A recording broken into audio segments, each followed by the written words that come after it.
the time. So it is my honor to introduce Trisha Moltop-Buell, and I'm sure she'll correct the pronunciation. Yay! And she's a genetic counselor and leads the clinical research program in the Department of Neurology at Mass General. So she's part of that team. So welcome and thank you for sharing your time with us. So hi. First of all, that was amazing. Got my name perfect, Trisha Moltop-Buell, but please, everybody, no matter what, call me Trisha because that's quite a mouthful. So thank you, welcome. This has been an amazing conference so far. The CMTA Association is phenomenal. This Patient and Research Summit is a great opportunity for me to learn, and hopefully I'll be able to teach you something as well. There we go. Let's make sure I've got this right. Today, first I'm going to talk about genetic counselors and genetic counseling. I like to set the stage, types of genetic testing results, benefits and limitations, and payment options. This is what I've been told you guys are interested in hearing about, but of course, there'll be an opportunity for questions. So first, genetic counselors and genetic counseling. Genetic counselors have advanced training in medical genetics and counseling. My goal is to guide and support patients who are seeking more information about inherited diseases and conditions that might affect them and their families. I want to help interpret genetic test results based on personal and family histories.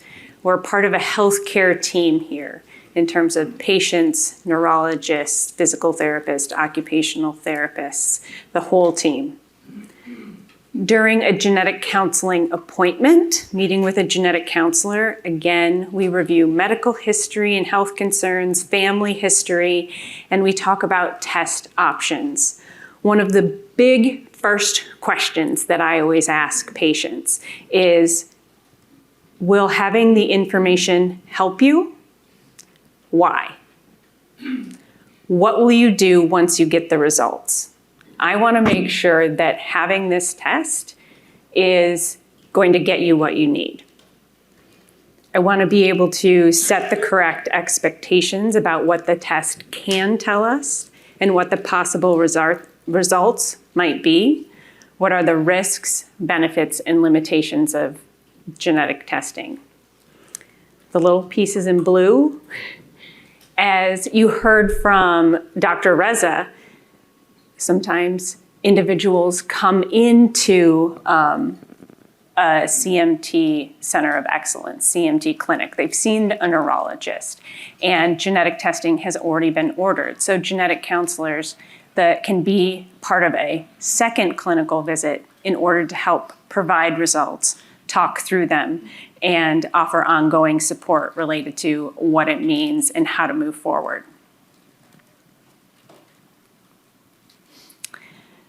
Why do we as healthcare professionals do genetic testing? What are we hoping for?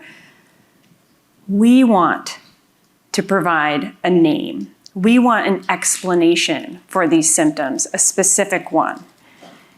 We want to be able to provide our patients with a pathway forward, even if I don't have a crystal ball, because I know that there is variability, even among people, family members who have the exact same gene change. I want to know what it is. Genetic testing cannot identify all gene changes. It's not perfect. Scientists, medical geneticists are still learning how to interpret DNA and what it means and what it doesn't, and which changes are related to CMT and which ones are not. No genetic test is perfect, and a negative genetic test report does not rule out the presence of what's called a pathogenic variant or a mutation or a gene change that could potentially cause CMT.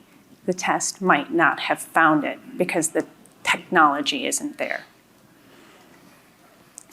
And again, as a healthcare professional, I'm really hoping this genetic test provides me insight into treatment, right?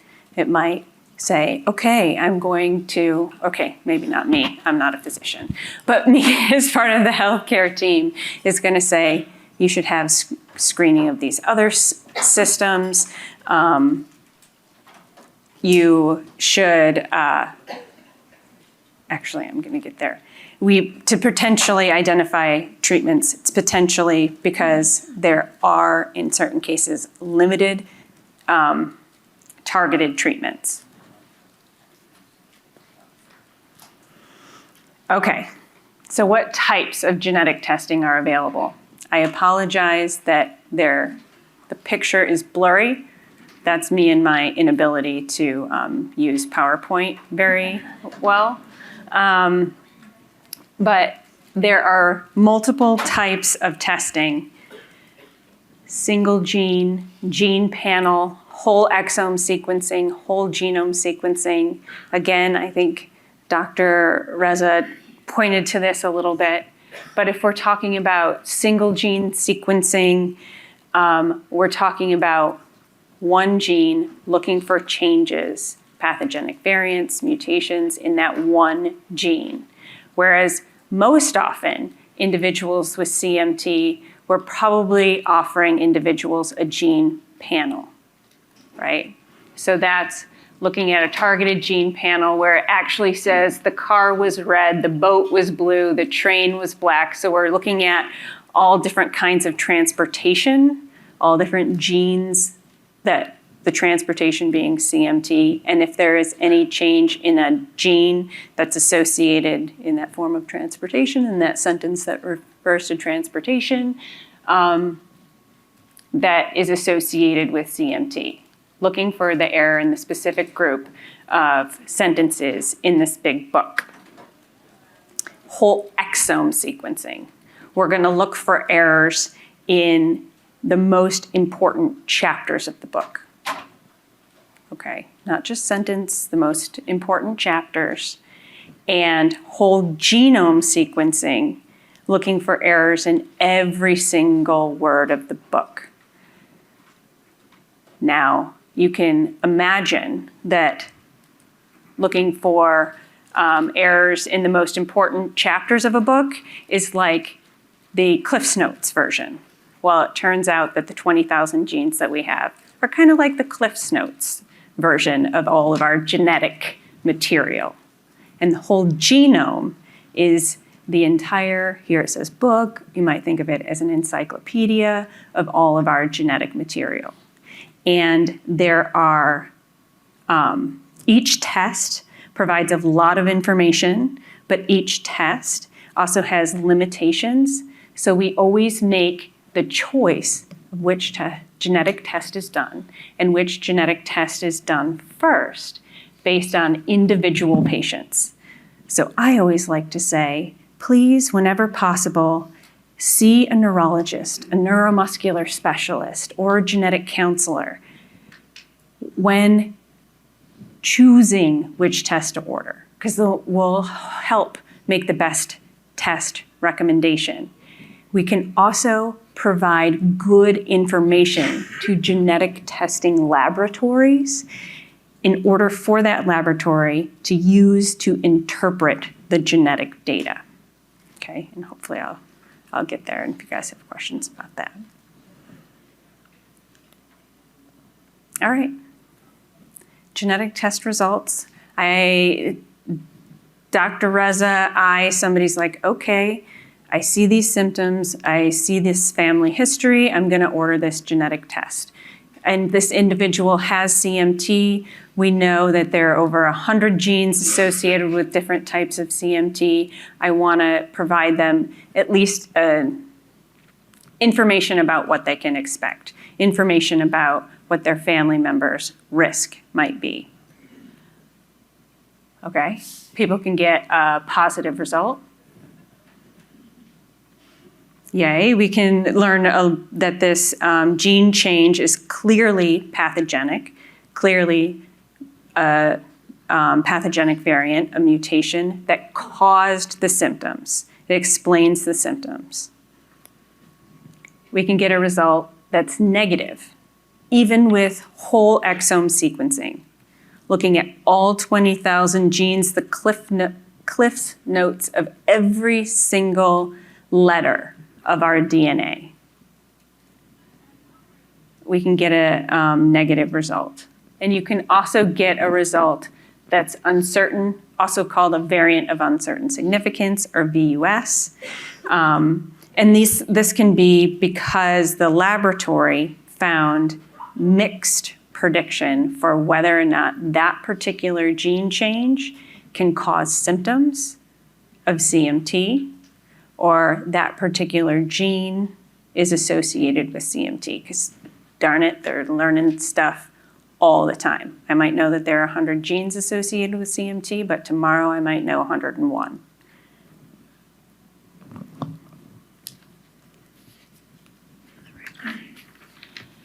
Test results, benefits, limitations. I'm going to start with the bottom, the VUS, the variant of uncertain significance. Genetic diagnosis, natural history, family risk, treatment, research. When I am thinking about genetic testing, and again, the reasons that I'm doing genetic testing, I'm looking for a diagnosis. I'm looking for helping my patients figure out what to expect. I'm looking for, hopefully, whether or not that we can recommend when to start a particular treatment, perhaps. With a variant of uncertain significance, the genetics community has said, here's a result, but we don't know if it's causing these symptoms. Please do not use it in medical management. So I can't give you a specific risk about specific information. It's not a genetic diagnosis. I can't use it in a way that tells you about what to expect. I can't use it to tell you about your risk to your family members. I tell patients, put it in your back pocket, because the laboratory found some information about, okay, there's this gene, we either think it's related to CMT, or maybe this change that we found in that sentence might cause CMT, but we're uncertain. So put it in your back pocket.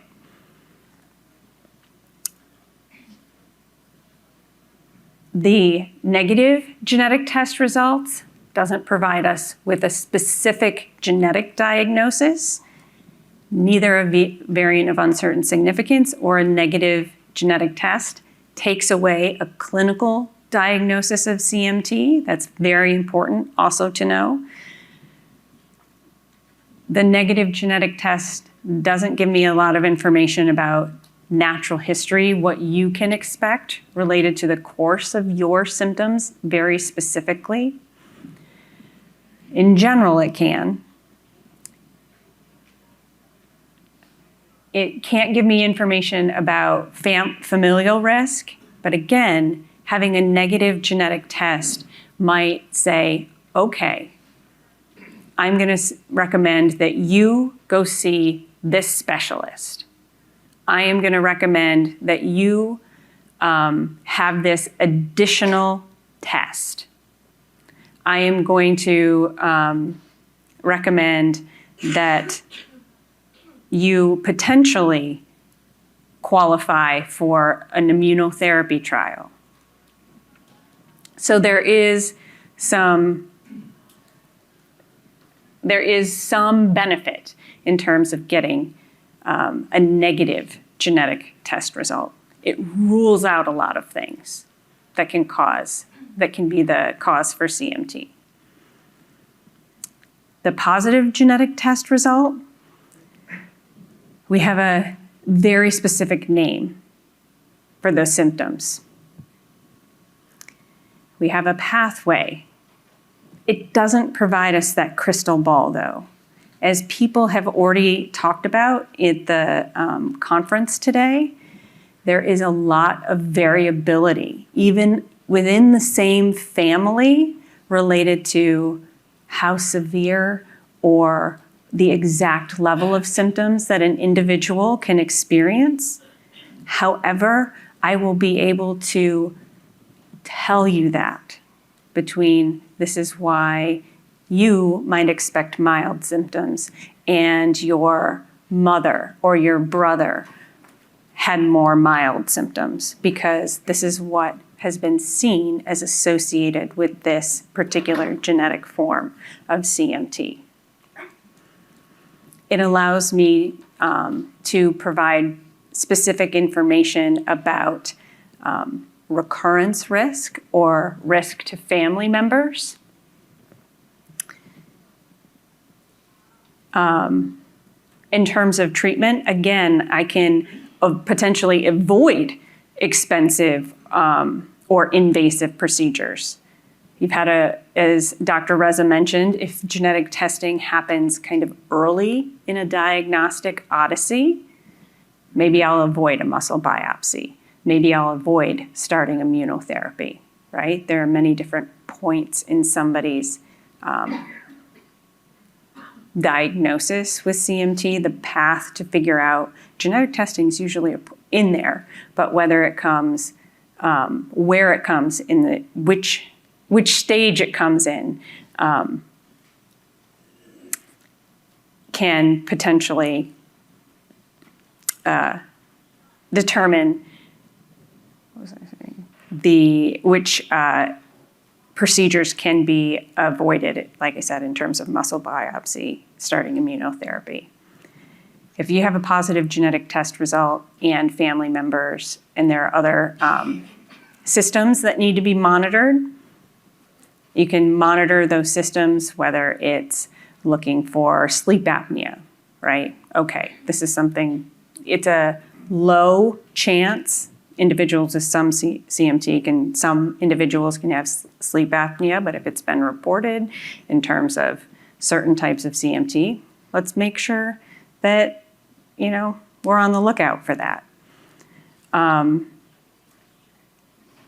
of course, as you've heard today already, as you're going to hear a lot more about this afternoon, whether you have a genetic testing with a result that's a variant of uncertain significance, that's negative, that's positive, research is always an option, an important one, and any result provides the opportunity for research that can be very, very powerful in terms of, I have a specific type of CMT, maybe I'm going to qualify to participate in a clinical trial. They're coming. If I have negative genetic testing, I can participate in research to try to figure out what did cause is there a genetic cause related to my CMT? If I have a variant of uncertain significance, sometimes there is, if I have a family history, potentially other family members myself and other family members could participate in a research study.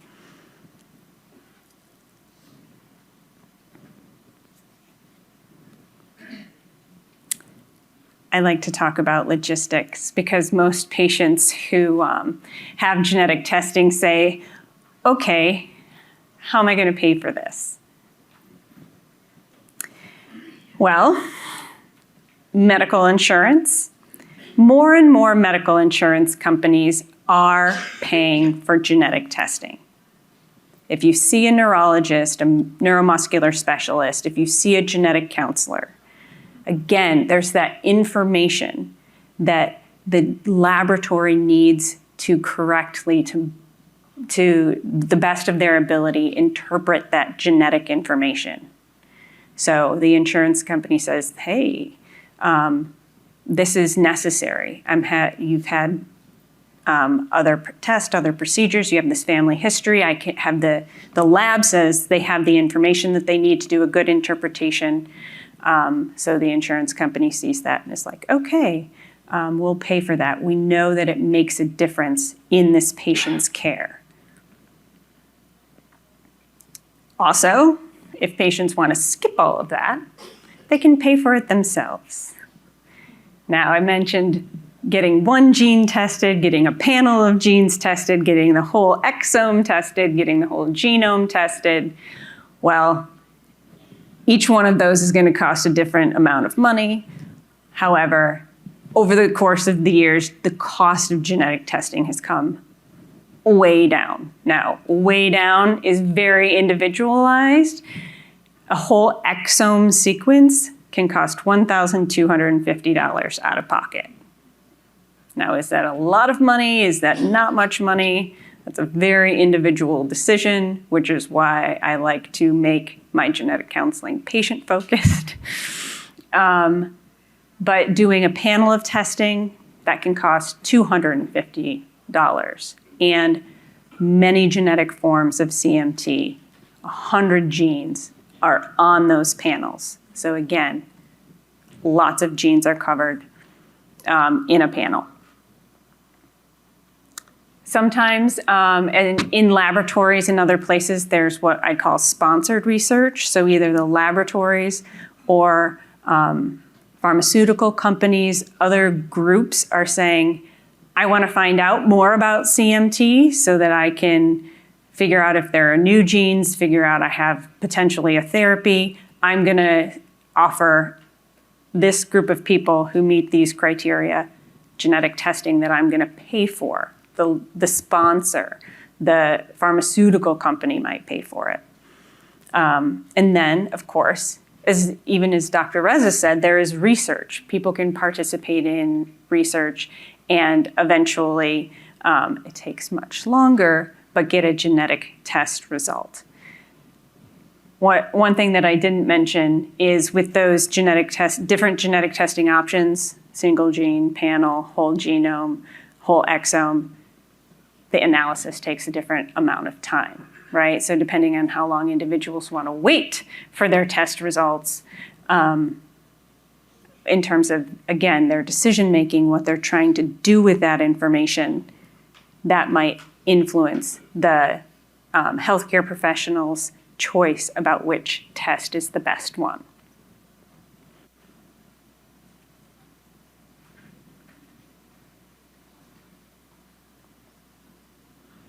All right. So people need healthcare professionals need good information about medical history and family history for that genetic testing lab to do a good job finding your result. There are lots of test options. And so we want to pick the right test for each individual patient. And just because you have one genetic test, I start with a single gene because it seems like your medical features and your family history match a gene that we know well. Individuals who have PMP22 duplications.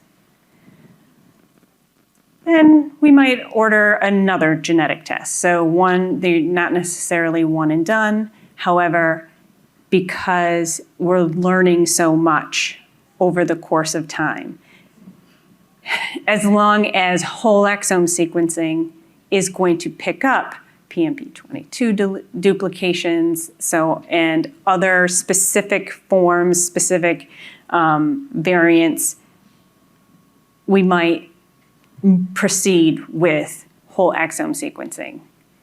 Again, these decisions are on a patient-by-patient basis, which is why I want you to talk to specialists. And if your PCP, again, says, I don't know what to do, I don't know which test to order, ask them for a referral. Please. Most people want a specific cause for their symptoms. Most patients do. They want to know what to expect. They want to provide information to their families. I want to provide you with the results that allows that for you. Individuals who are in this diagnostic odyssey and get a negative or uncertain genetic testing result can still be frustrated. That's common. It's frustrating for us as healthcare providers as well.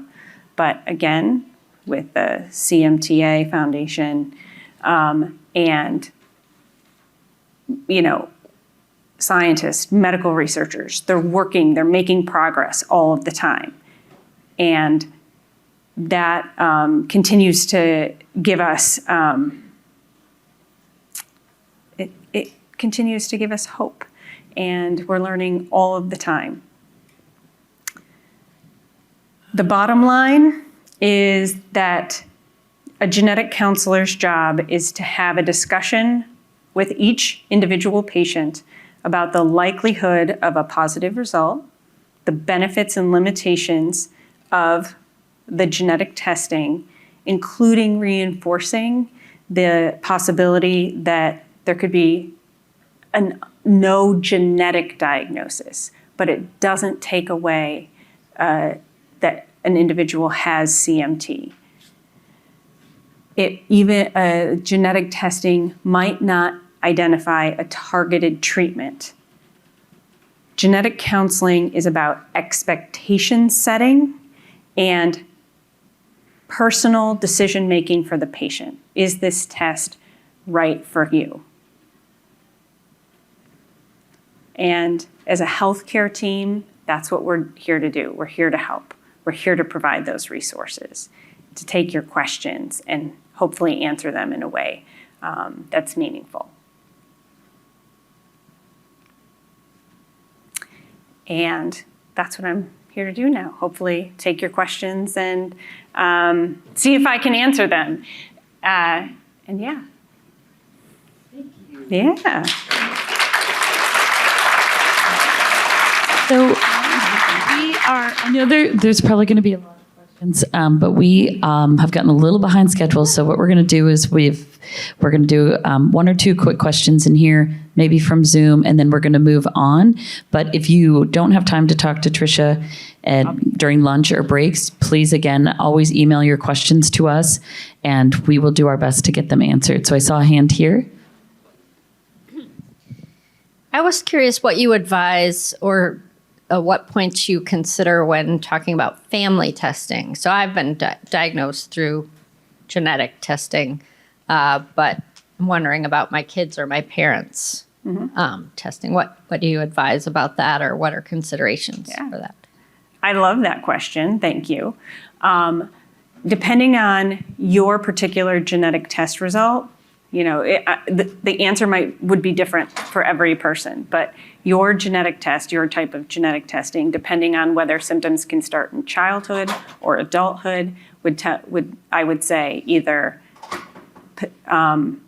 individuals who, if it can start in childhood, watch that patient, watch your child, have them see a neurologist maybe early in their lifetime so that you can, you actually probably know signs and symptoms related to the onset or the course. But in general, doing genetic testing on minors, unless symptoms can start in childhood, is not recommended because we try to leave that decision making to adults. But if it's adults and they don't have symptoms, we worry about what's called genetic discrimination. So we have a genetic counseling session usually with family members who don't have symptoms about whether they do or don't want to know, mostly related to not health insurance, not employment, because there are some legal protections for that called the Genetic Information Non-Discrimination Act. However, anything else, long-term care, disability insurance. If individuals have genetic testing for that before they have symptoms, they definitely want to consider having all of those insurance policies in place before they have the test. Excellent. I hope. Excellent question. Sarah Cater, can we grab one from the Zoom, please? Yes, thank you. There's a question about, I guess, DNA in the past, partial DNA analysis was done more than 20 years ago. Someone does not have a family history of CMT and they want to know if there's a reason they should have a total DNA analysis completed for clinical trial participation. So for clinical trial participation, that would depend on whether or not the clinical trial would require you having a genetic diagnosis to participate. I'm guessing probably. But I am not up to date on every single eligibility criteria. Related to genetic testing that happened 20 years ago, you might consider doing it again because number one, the technology has improved a lot. Some pathogenic variants. Good night. Is that my signal that my time's up? No, did we lean again? I'm going to keep talking. Yeah, please keep going. Some of the genetic variants that were not able to be identified 20 years ago can now be identified. New genes are associated with CMT. I forgot one of the parts of the question. Oh, I completely missed it. I'm sorry. Oh, it's okay. Ask it again to me later, and I will. Yep. I will follow up. Send it my way. So we really didn't mean to dim the lights. Thank you so much. We're going to wrap with Tricia. Thank you so much for your time. It was incredibly informative.